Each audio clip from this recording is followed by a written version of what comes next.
What's the focus been like this week, given all the hype surrounding Saturday?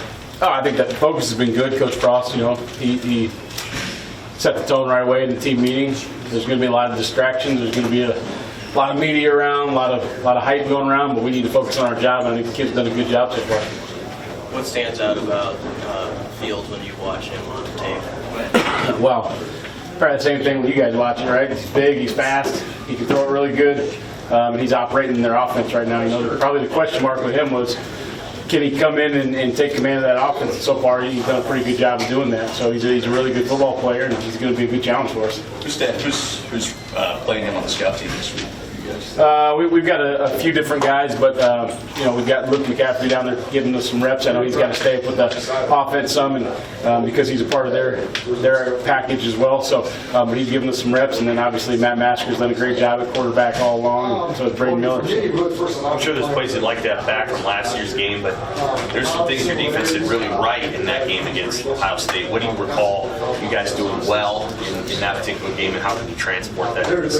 Yeah, I think that was the first game. I think we talked about it last year, the first game where I just saw a really good look in their eyes before the game. We went out to that first series when the onside kick kind of went haywire on us, and we made a big stand. I think that set the tempo.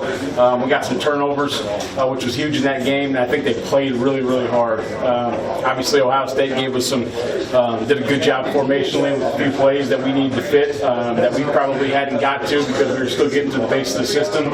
So now we have to be able to fit all the different formations. I think Coach Ryan Day does a good job of giving you a lot of condensed formations, a lot of formations in the boundary, a lot of just things that you don't see on a day-to-day basis. And so it's not necessarily the plays, it's just being able to fit all the formations that they give you. You face a pretty dynamic offensive coordinator yourself every day in practice. I'm not saying that they're necessarily the same kinds of offenses, but the challenges that Frost presents you every day, how similar is that to what they do?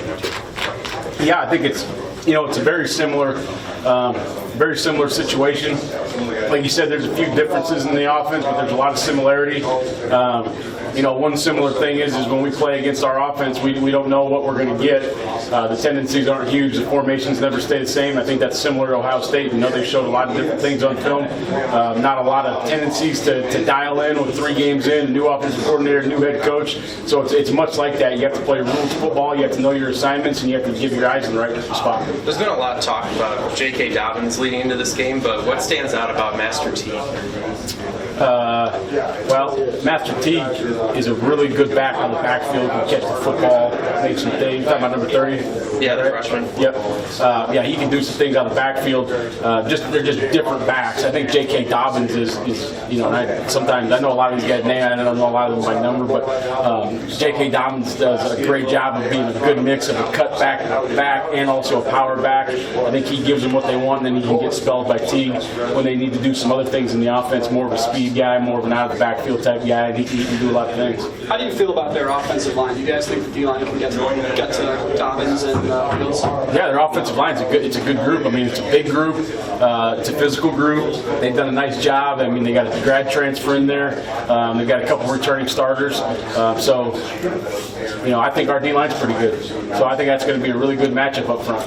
I think it's going to be competitive. I think that they're probably getting ready for a good matchup in the trenches. I don't think they've seen a defensive line as good as ours, and we probably haven't seen an offensive line as good as theirs. So I'm looking forward to that matchup and seeing what we've done there. Haskins was pretty stationary last year. Fields, obviously, you mentioned his big run. How does it change, the defense in general when they've got a quarterback who's mobile like Fields or like Martinez who is in practice? Yeah, I think the one thing it changes is, your calls and how you operate in the calls. You have to always account for the quarterback in the run game, which is, you're almost playing option football a lot when that quarterback is a viable option. Last year, Haskins could do it. He didn't want to very much. He was more of a pocket passer. Obviously he's in the NFL now because he can throw the ball really, really well. But Fields can make you earn it in the pass game and the run game. So you always have to account for him on every play. JoJo obviously got the black shirt this week. What has he meant to you in the first 4 games? Coming back off that? Yeah, I mean, like we talked about it all through camp. He allows us to do some different things. We can slide into 3-down and 4-down defense pretty easily with JoJo in there. Obviously, he's a good player. He's a good tackler. He's going to make some plays as he continues to get healthy and can practice every day and those types of things. I think he's going to get better and better and better. What they do a nice job of is